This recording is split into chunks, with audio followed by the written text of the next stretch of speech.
Brandon, thanks so much for jumping on. Pleasure. Nice to meet you, Phil.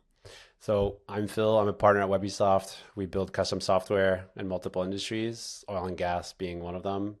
My guest today is Brandon Martin. Brandon, you want to take a couple minutes just to introduce yourself, who you Yeah, work for, what your role is, and where you are in your career?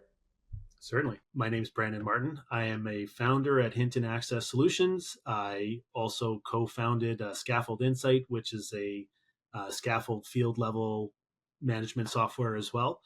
And I am the lead vision on RISE, which is Realistic Immersive Safety Education, a skill set based training program for attracting youth and new Canadians to skilled trades in Canada. Based out of Ontario right now, but we'll be expanding that across Canada as well. Is that why you are in Saskatchewan? No, I habitate in, if that's a word, in Saskatchewan. I came Sounds out like a here. word. Yeah, right. I came out here about 16 years ago for a project with PCL at the time, Mm. which is where my career started in industrial construction.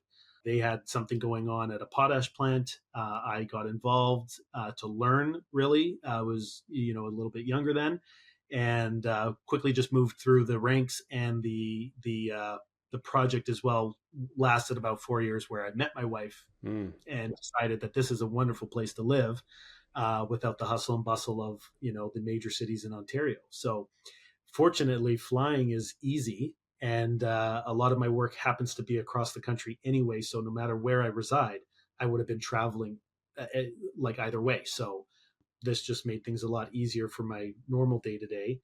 This is also very pre-COVID. I was demonstrating that remote work was possible. Mm. I I was was too, already. actually, funny enough. Yeah, Yeah, and now that's I'm back great. at the office. We've gone we've gone full circle, but yeah, go on. Yeah. I had even pitched, because I was at the time to post the, project in Saskatchewan. We were up in the oil sands, doing their expansions there, and I was still with PCL at the time. And I had even said to them, like, I could save the project yourselves a lot of money if you just let me work from home. I'm basically just on the computer building out my processes and systems anyway. So, no, it didn't. They didn't allow me at the time, but it was really the catalyst to where I am now with what Hinton Access sets out to do as a management company and what Scaffold Insight is today. Those principles are all built into it. Hmm. Tell me a bit more about the companies and how actually remote work works, for you guys. For sure. So, obviously, I'm very much involved in an access scaffolding industry.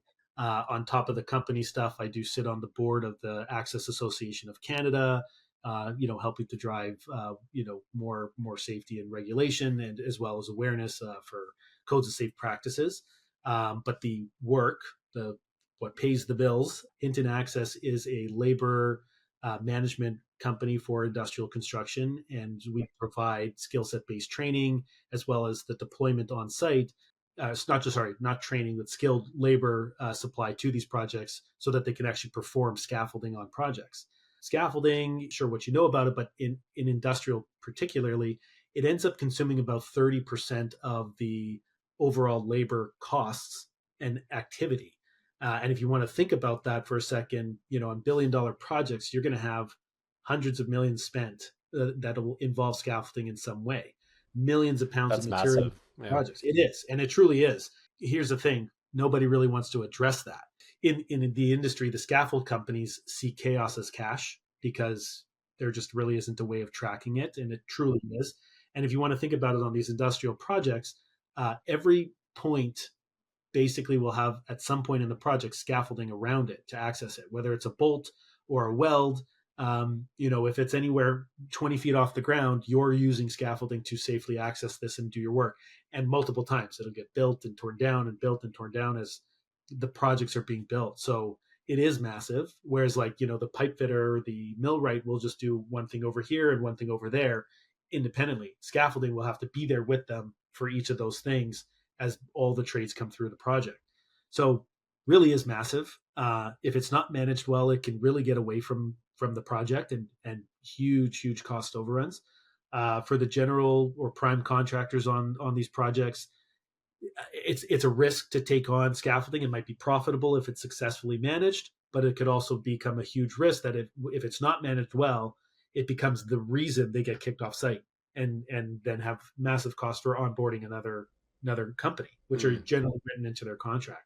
So where Scaffold Insight started, it set out to sort of one create, I guess, a transparency and conversation about what's happening with scaffolding, because we don't have field level management tools. There are great programs out there for managing the documentation process, change orders. Really what it comes down to is the money for every other trade and progress of those trades. They understand very well that it's $1 a meter for every pipe installed, and if we do it at 80 cents we made 20. Scaffolding is not seen that way. It's dynamic. Also, you could build a scaffold 10 different ways for whatever purpose. Good management tries to capture multiple trades in the same build. So we'll build something that's going to help every at the same time. But you only know that if you have information, if you have keen supervision, people looking at the model and planning ahead.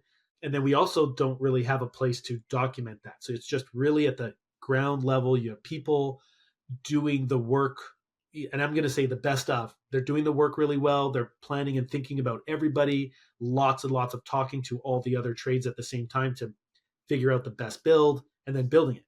And you have this constant back and forth from the project administration as well as coordinators that working with the prime contractors and your own scaffold operation for how long does that thing need to be there? What is the cost of it every day, every month?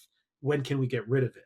And there's always this push to get rid of scaffolding, but also get rid of the scaffolders because they're just an overhead. You want to get it done, as soon as possible, essentially. Right. And so it's difficult because we don't fully understand everything that's going along with that to be able to make those decisions with a, sort of a data-driven mindset. So Scaffold Insight, is a process that I've been working on for over a decade. It started with, say Google Sheets, putting some JavaScript behind it and making them smarter in terms of like what they're tracking, automating some simple stuff like forms, that's low hanging fruit. But today what it is a robust field management tool, web app essentially, that manages the scaffold work. And it automates a lot of the workflow for the people in the field. So, if you think about an industrial process for anybody, putting your name and the date on a form 5 times a day, 10 times a day, every safety document, every permit, everything that you do, you're sitting there putting that down. Like, take away that, you've just saved a guy an hour. That's an hour at $100 and something that cost to the project. So little things like that, just going digital, that gets facilitated. But scaffolding itself just kind of has this unique workflow that goes behind it. For tracking progress, there really is no metric. So what we've set out to do is to create the first quantifiable, because we can all claim to be having some kind of metric, but quantifiable KPI, key performance indicator, setting a standard for the metric, because this is like the mindset of, if we've got global workspace theory here, you've got everybody predicting how many marbles are in a jar. Each individual's likeliness of guessing how many marbles are in the jar is like, really low. Like nobody's going to get it. But when you take everybody's number and average it, that is as close to the actual number that you're going to get, minus the outliers. So that's the mindset, is that, okay, now as we progress work within the system, we know how you perform to do, new scaffold builds. We know how you perform. It's a lot slower when there's modifications being done, because that's all being tracked. We start to include things like, well, what was the weather that day? And then we can start to use AI at the back end to ask questions. I was going to ask, because that sounded like an AI fit there for sure. Totally. Yeah, training a model on historicals and so on. Right. So now we've got this, as we start to build out this great data, we've got AI on the back end that's able to analyze that data. And obviously, as you would know, being part of a software building, AI doesn't just answer things for you. It depends. It might answer it. But... Yeah. Right. It may guess at it too. Yeah. But without putting a little bit of thought behind building out the tools for the AI, MCPs are going to start to change that as well. And but that's where we intend to go with it, is that the AI is really going to be able to give a lot of the unknown unknowns in Yeah. insights for us to understand it. The tool itself doesn't just, help you plan scaffoldings, tell you predictive AI what effort it's going to take based off the parameters you've got, based off your past performances, which it already does. But we're going to start to include the people, and so now you've got like a HR personnel management system built in with it as well, that also, you've got a particular job, and you can look at, some tables, some charts, or you can just ask the AI and say, who's my best team to perform this high risk job inside a tank. Yeah. And it should be able to pull out the people that have many experience hours in tanks, that type of work at this elevation during this weather, Yeah. Yeah. whatever. So lots This of guy doesn't exciting. like it when it's too cold. He's not as efficient. Right. Who Yeah. doesn't work well together. And Yeah. so, I That's think true. there's a lot of cross interesting information we're going to get as we start to build out this database, and collect the data from the projects that we have going on. That's actually super exciting. Uh, Yeah. Yeah. yeah. Especially for me, it's been a decade of wanting to get this into some kind of relational database, but the advent of Yeah. AI finally coming to the forefront in everything that we do, this fit is just perfect. And so now it's possible. And I mean, we just launched this year with it, and already we're getting the interest from, the big groups, the oil sands and Irving Oils type of companies, as well as the standard scaffold companies that want to see it used in their everyday projects. So it's great. It's really interesting, and I'm excited to see where it's going to go this year as the public starts to gain knowledge about what it is. So you mentioned like when you build a scaffolding, right, you have to kind of optimize it to accommodate for as many groups of, different contractors as possible that may do different things. Does AI help there where you can essentially tell it, okay, so here are, the people working on site, make it so that it's as efficient as possible, basically kind of running simulations as to how, like what the best model would be to accommodate all these groups? Is that something Yeah, that you guys do? Yeah. as management, we do that anyway with having access to the model. Where we're lacking the integration is the model to other systems, because you build models in whatever it might be, an AutoCAD or a Yeah. Navisworks or Trimble. So they're separate, but because of, again, where technology is going, we're starting to connect these things through APIs. And so immediately now, what Scaffold Insight can do, as you generate a work pack, is what we call it. You're building out the plan of a scaffold. It's checking to see if there's other work packs already built there, because you could have different supervisors sort of doing the same work. And so, that supervisor was working with the electrician to build something for them, and I'm building something for the pipe fitter. The system's going to tell me that there are work packs in the same area, and we've identified them specifically in the Google Map API area, and so we'll have the ability to actually look at those two and see if there's anything crossing. The future build of this will absolutely be working within a 3D model within the system, and just seeing all the work that's already happening there instead of a Google map, right? Yeah. We'll have the model of the build, the plant, whatever it might be, and then all of your work packs, scaffold tags.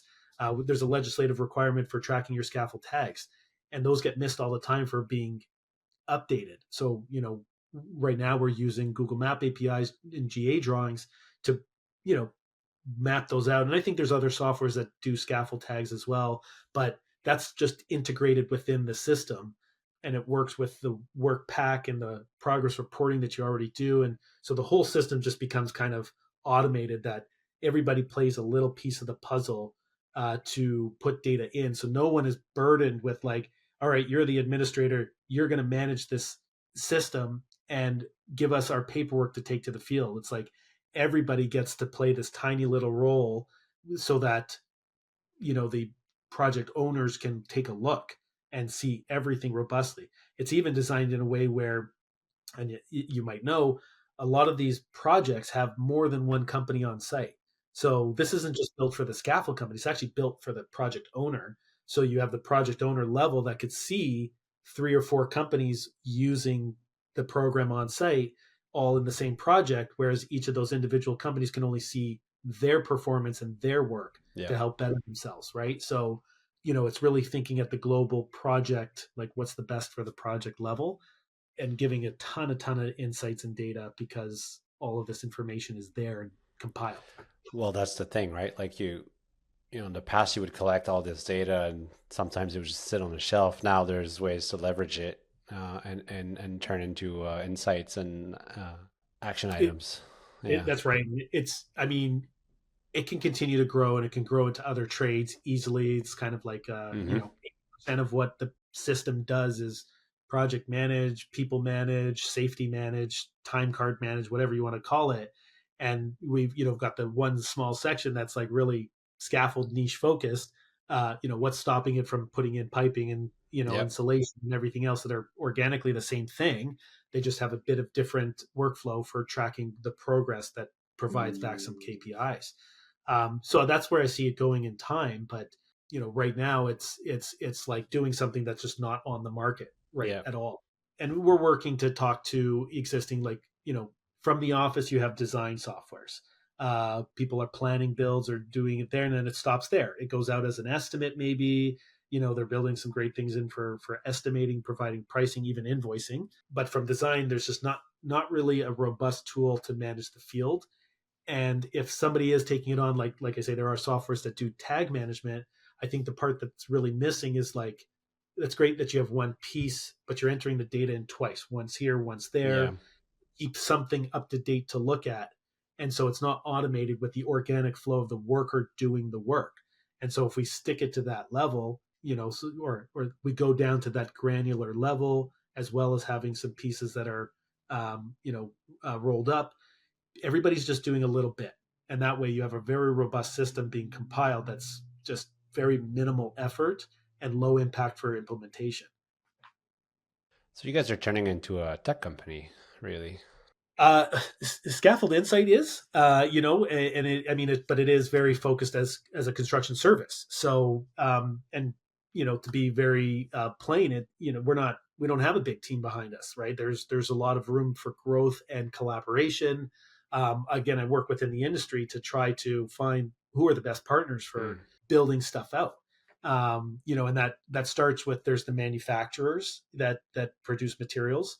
There are some things that we can do with them that also can integrate into building out software, because that's a very hard, or we're going to manufacture something and it's going to go to the field. And the conversation of, let's make this maybe smart technology in some way so that counts, and think like, there's opportunities are endless. But I think there was a very big missing piece in our industry of, well, where would that data go?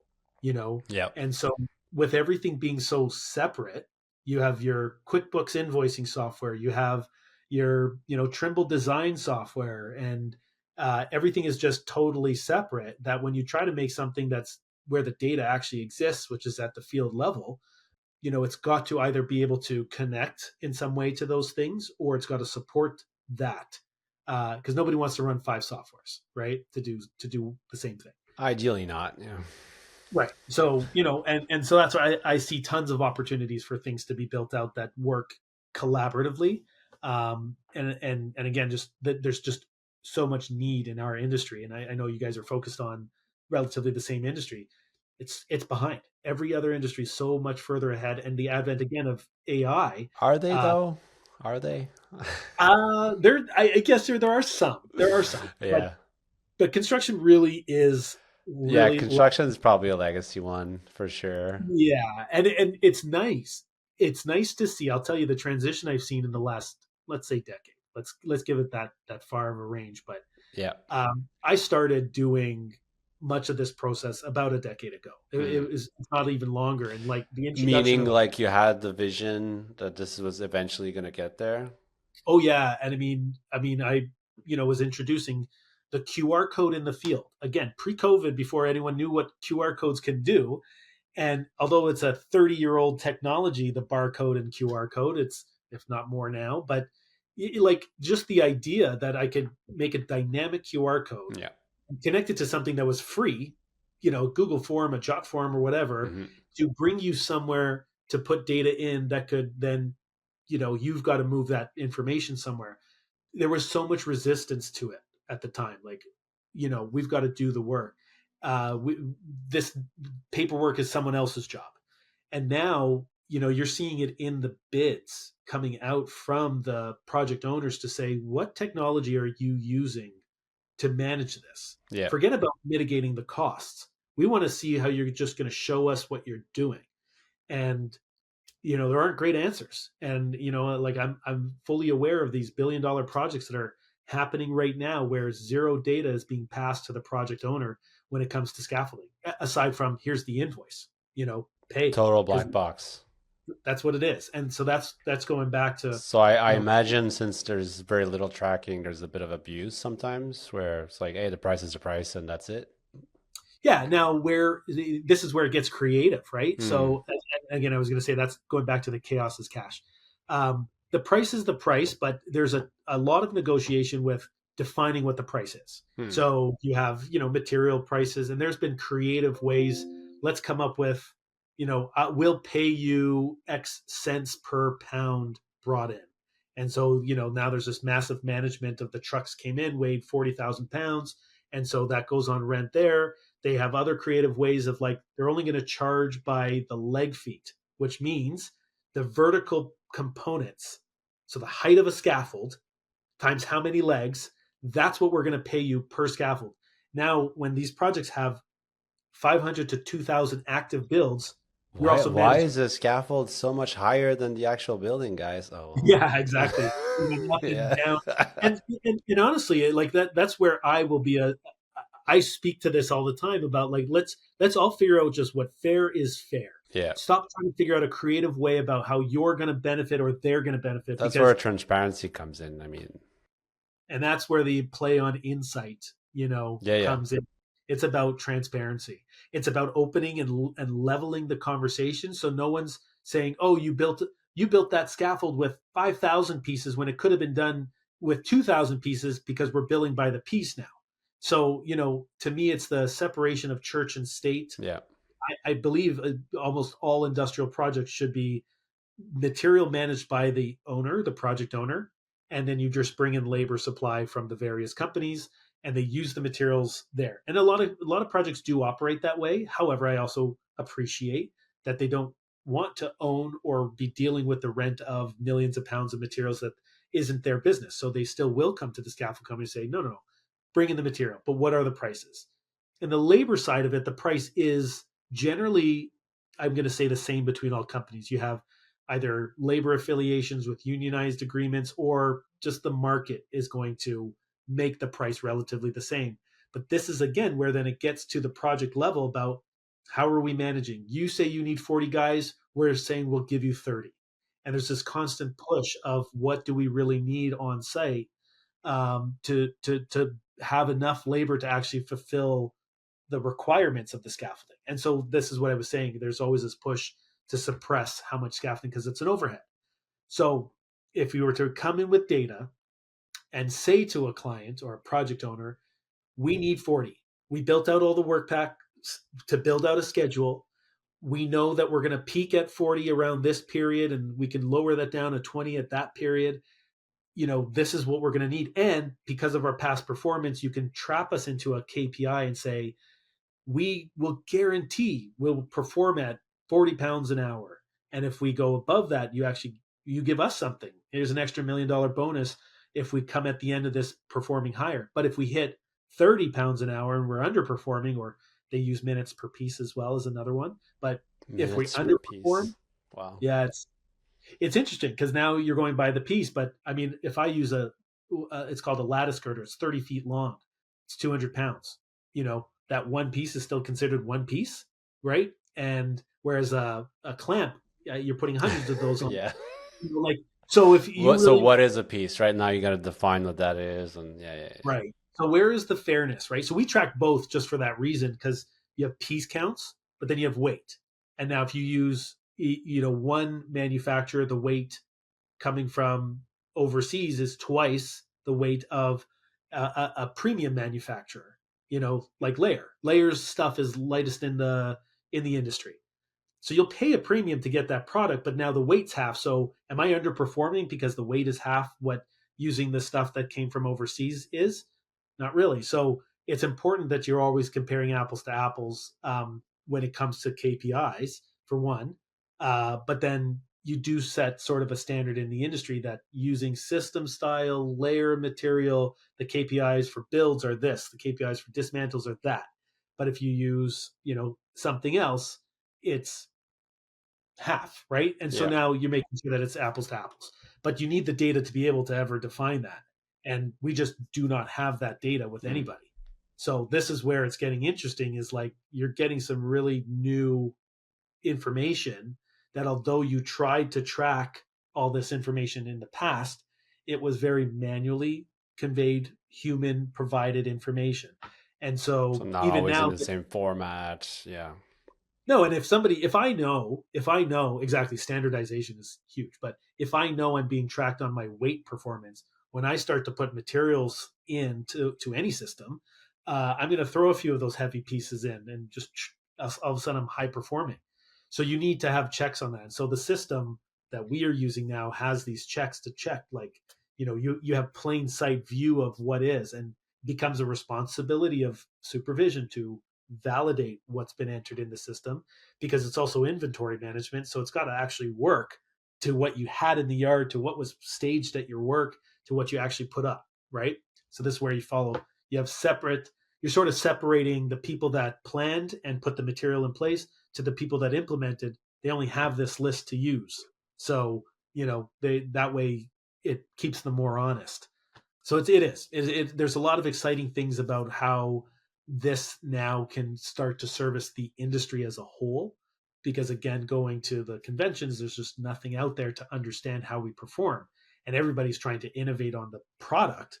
And we see lots of great softwares coming out on the design or even the company, estimates side of management. Um, but getting into the gritty part about the real work and how Yeah. you're going to get people to give you data is non-existent. And I've been surprised that, for it's been this decade long journey of why is nobody doing this. It's just resource, like who's going to spend the investment to build something like that. You'd have to have the experience to be on site to understand it, but it's a So long is it journey. is it kind of no one's built it because that's just like how it's always been, and it's been working so far, and it's working well and enough again essentially. and again go back to the scaffold companies, which although I might be one, benefit to not having something that is, um, I guess, making them Yeah. responsible, right? So, like that's not the fault of anybody, because that doesn't mean a scaffold company should go out and build this. This is a daunting, massive task, a massive investment that also likely only doesn't and this is where I believe in professionalism and transparency. If you use something like this, even if it's not this system, it's even if you just did it in spreadsheets, you become a more professional, transparent company to your clients. Yeah. So if I was the project owner, I would want to You would use you want as, that. Absolutely. right. Yeah. That's where I believe that building something like this is a benefit to the industry. It elevates Yeah. us as a professional group, not just an overhead that we want to get rid of. Start bringing us into the conversation 2 years in advance, where everybody else is at the table, because they're involved in the engineering conversations, they're involved in the scheduling and planning. And so there is a voice for the scaffold industry or the access industry to say, look, you're engineering this building like that. Have you considered how you're ever going to do maintenance on those things? You're going to have permanent scaffold up, which we've seen. Pipe racks are designed in a way where they're just not meant to be maintained or facilitated. So there's essentially permanent scaffold there so that you can check a valve, check a thing, and so it's like there's ways you can do engineering against this kind of thing to mitigate what the overhead would be on scaffolding, or just even building the project. Hey, if you move this building a meter to the left, and I'm making this up, but you wouldn't need a scaffold on this entire facade. Right. So getting us involved at the early stages Of of planning. of Yeah. engineering, because right now where a scaffold company is brought onto a project, it's about 2 weeks after they needed scaffolding on the project. You know, it's not in the procurement stages of things. It's like we need it. Well, Why? off Why? because Because it's an every day, afterthought a little bit. It's like we uh, know we'll need it and we'll call them when we need it, but it's not right. like they don't see that as part of the planning, let's say, because it's not, maybe it's not sexy enough. Is that why? Yeah, it's a cost. It's a huge Yeah. cost. The moment you bring scaffolding on site, they don't go away, and every hour costs money. So it's It like doesn't. me and doing my taxes. I'm waiting until last minute because I hate doing it. Is that it? Uh, little bit, but I mean, imagine you had to pay somebody to start looking through all your Yeah. receipts and everything. Yeah. You're going to wait until you have all the receipts. You got to Um, be in the right mindset. yeah. It just there's two things that are costly to a project, and one is scaffolding, and the other is just laborers. Right. Yeah. And so, and to the project's view, laborers are more useful because they can be used everywhere to service everybody, even though scaffolding does the dangerous work to build the safe platform for you to do your work safely. It's very expensive. Hmm. So, this opens the door now to finally be able to do some planning. And in the industry, it's called AWP, Advanced Workplace Planning. Hmm. Everybody else does it. Everybody. Scaffolding does not. And mostly because we don't have a platform to do it in. And it wouldn't go anywhere because it's so dynamic. Again, you could make these great plans and then someone else takes over and they say, yeah, we're not going to do it that way. We're going to do it this way. Because it's sort of at the leisure of the builder. But when you have data behind it, even design software to go with it, you can do those plans. You can build out the work packs. You can make a complete plan for especially anything that's actually in the schedule. So as you're following the schedule from that everybody else is using, you can now be included in that instead of it just being an asterisk like might need scaffold. Yeah, we might need it tomorrow. And then yes, they all are all we need it tomorrow or yesterday. Well, so yeah, everybody says that I talk to, especially in oil and gas, Yeah, where it's just a really they all make the same joke, which is like we need it yesterday, and then but they really kind of needed it yesterday. yeah, yeah. What's an outdated process that you're still stuck with, whether you or your clients or the industry in general? Someone said I invoicing. mean, when you deal with the bigger companies, there are the SaaS, Hmm. uh, platforms. I believe that there is a way of streamlining invoicing for sure. I think everything. I mean, timesheets. I'll give you this is Yep. probably a huge example. Timesheets. You have one person put it on paper, fill it out. Another person goes to sign it. It's got to go sign this way. You got to then photocopy it so that everybody has a copy. Send one to your office, one to their office, get approvals, and then you still go into a system, especially in the oil and gas. You're going into their system to reproduce the timesheet as an invoice step, and then it's got to get approvals again. And so all of that paper stuff was just for backup that they check. So, I mean, that's a huge administrative burden Hmm. for something that, in my opinion, could be streamlined.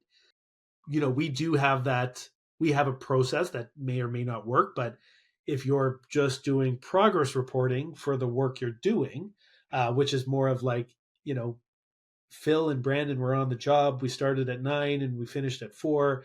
And then from the scaffold perspective, we moved a few of these components, these being the specific components, submit.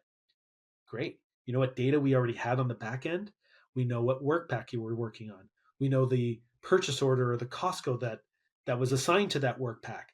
We know if there were delays that was put in as well. All of this information, you don't have to go rewrite again because you just gave it to us. So Yep. timesheets are automatically produced now, and so it comes in the format that we're familiar with looking at with the columns and the names and what skill level and how many hours of each thing. So you could just hit print or send to whoever it needs to be sent to for authentication of or approvals. Take that step away. And then, I mean, further to your point too, with invoicing, if timesheets and time and material is the type of project, there really is like one thing missing from taking it from that step into the invoicing step. And you just need to know which system that is. I would say, and again, you might understand this, but I think everything is outdated like the Canadian Tire computer. Um, payroll companies are like, they are CSV driven. Yeah, that's it. They Hmm. are just a line for everything. And so you tell me what can't be exported into a CSV. Everything can be. So it's that type of conversation. I think a lot of firms are also too big to um, start creating integrations that are working. And every project that we know uses something different. And so, like, you just need to sort of create the Rosetta Stone that would convert system data you have to follow that template, pull in the data, and export it off to them. And invoicing should be done too. You know, um, Oh yeah, all of that can be automated. I think so. I think so. To answer the question, I think there's a ton of stuff. I mean, if I were to talk about my world access, a lot of As in sites. Microsoft Access or No, sorry, like access solution oh, scaffolding okay. projects. Yeah, but that's something else to talk about. Oh boy. Is that even around anymore? I'm not sure honestly. I think it's gone. I think it turned into Fabric and Power Query and all this other What stuff. project did I have in Microsoft Access? I think I had we had a client that was running bus schedules and train schedules. So we had a government client at one point. I think it was 10 years ago. And there Yeah, was some computer in a sub basement somewhere that had an access database. And they wanted that to go online, right? yeah. Because the system was too outdated to be ported to their new web portal. And so they basically tasked us into essentially like building kind of a web service specifically for that use case. But it was literally like in a movie, like you go down elevators and then there's like a dark alley and then there's like a dimly lit office with a null computer and it's like, you know, and Don't press here because you'll switch the light off and then everything. honestly, and at one point, if you edited the Access database on the computer, it would reflect online, and some people would like by mistake erase lines, and then the client would call us like, "Hey, why is our schedules like wrong?" And we figured out it was because someone was playing with the database on the computer. Anyway, so that's the last time I heard of Access. Long Yeah, story short. I'm pretty sure it's no longer existing. And now it was a great tool back in the day for it was what Power Query is today, and to be able to build like kind of small apps in a database format. I mean, the power of the tools available today just far surpass what that was Yeah. able to do, and so justifiably, it's no longer. It's no, at least it's no longer relevant. Let's put it that way. If it's possible to make it exist, I'm sure you Sorry, can. Microsoft, if that's still around Yeah, they're doing some other cool and stuff. thriving, and we don't know Yeah, about it. it's 40% of our business. What innovation are you most excited about for the next like couple years? Oh boy, I mean that to say where AI is today. I'll give you two actually, because I think hardware is going in a pretty cool place too. So for innovation, I think the power of the broadly, loosely AI world is going to be very interesting because I think the 6 year olds to the 60 year olds are all just going to get it, and Hmm. we're going to be able to do things we can challenge ourselves to do that we weren't able to before.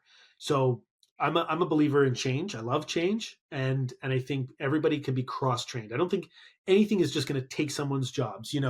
We had the photocopier room where people used to hand draw the drawings to make copies, and then the photocopier came. It didn't just get rid of their jobs. All those people went and did something else. Mm. uh, and I'll put it this way: if you think about absolutely everything we do on computers today, and all the services that are available, or any of the conventions that you go to that are digital, all of that didn't exist before the 80s. So if you talk about, oh, we started this new technology and it took all these people's jobs, look at the millions upon millions, the tens of millions of jobs that did create as a result. Hmm. So everything we do today will create That's an more. optimistic way of looking at it.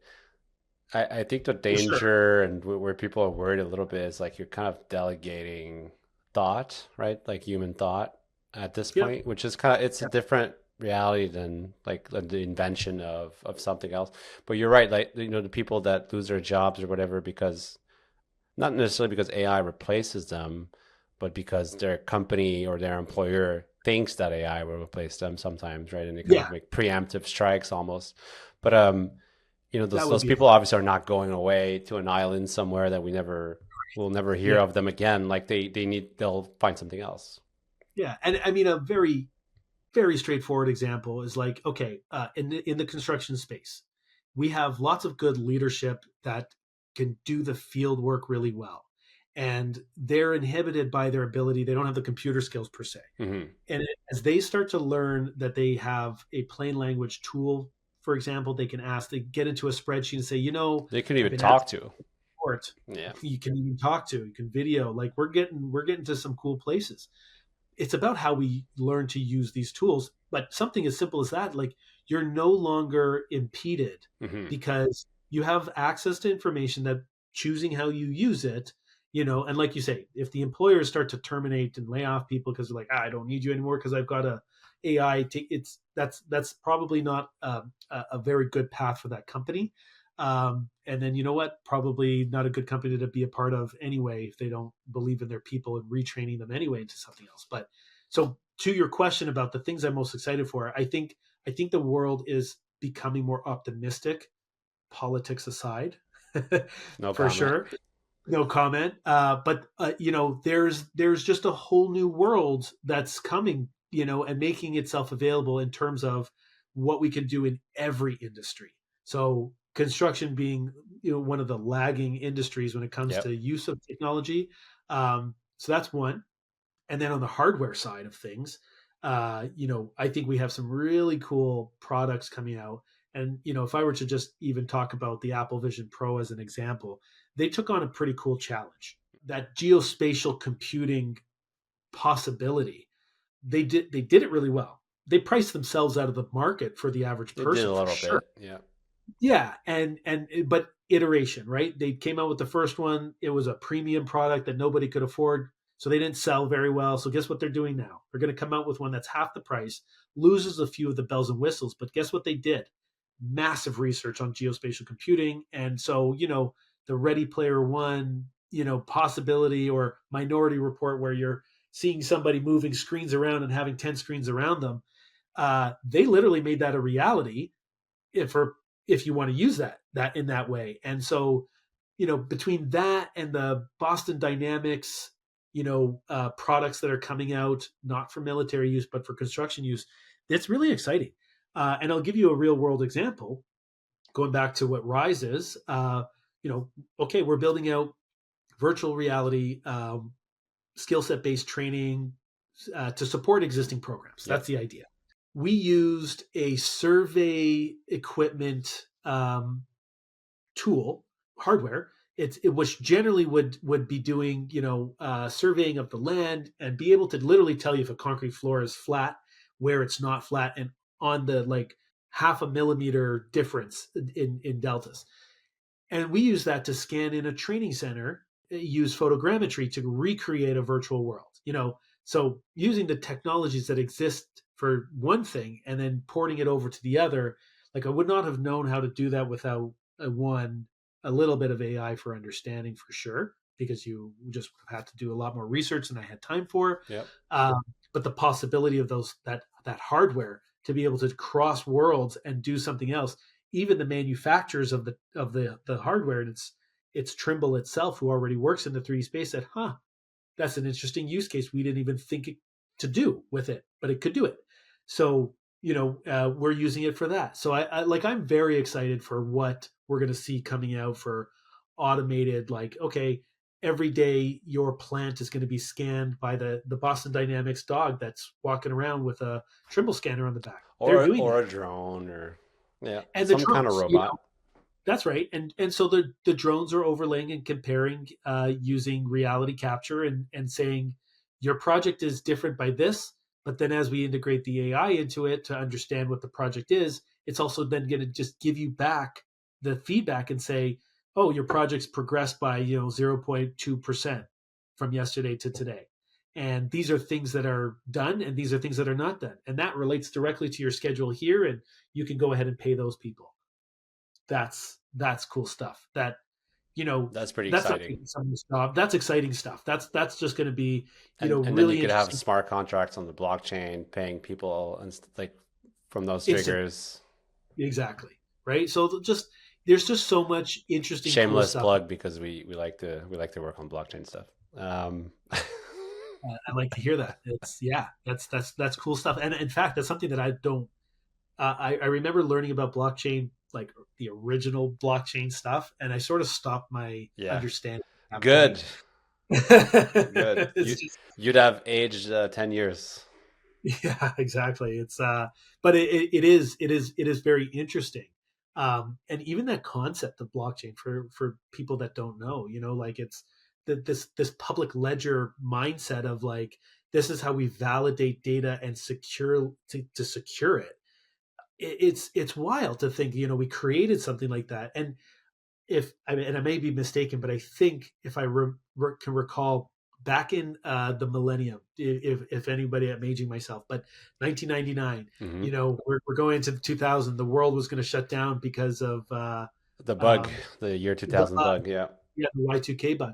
And I mean, I recall just prior to that, like IBM was working on a solution. They were using everybody's computers. You had to, sign up to it and be part of the research.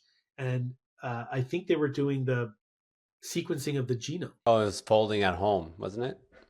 right? And exactly. So like they were, but this is like original blockchain concepts in Well, it's my kind of mind, peer to peer essentially. Yeah. right?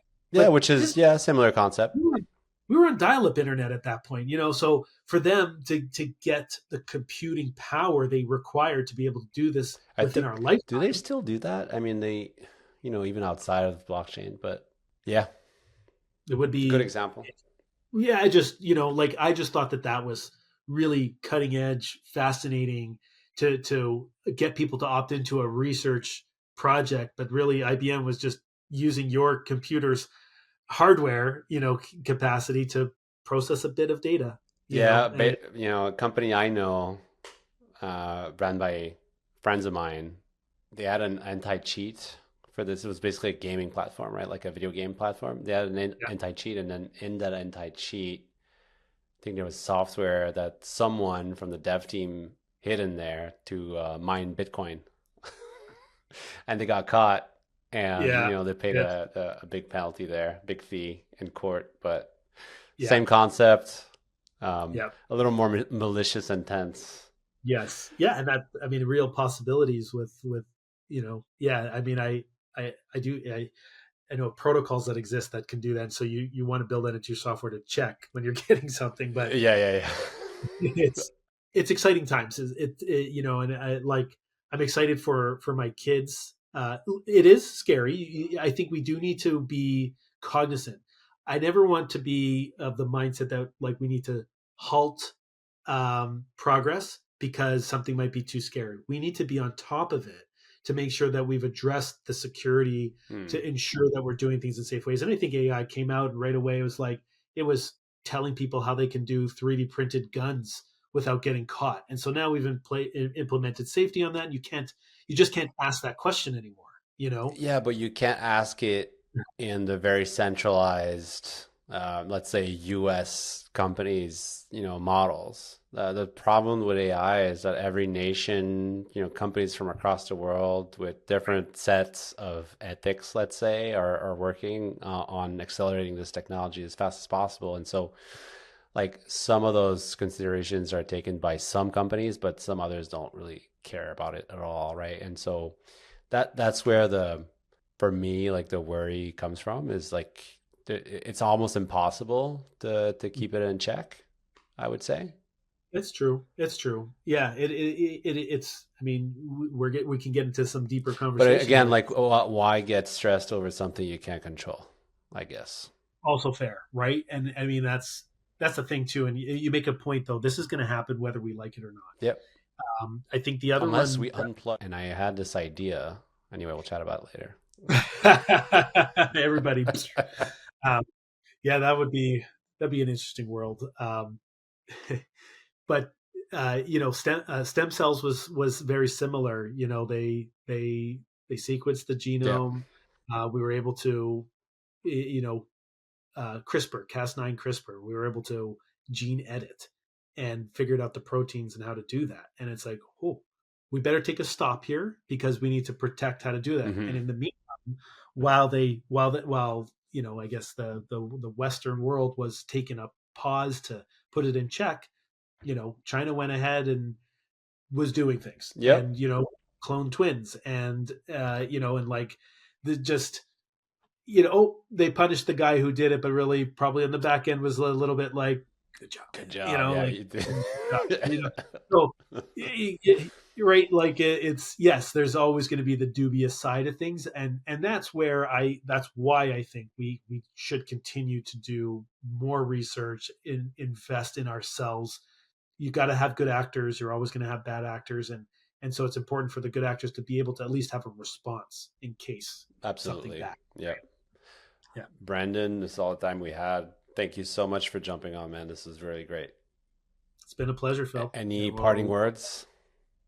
No, I don't. But keep on keeping on. It's I love having these conversations. So I appreciate that you had an interest to have a conversation with me, and look forward to having another chat in the future. Will do, man.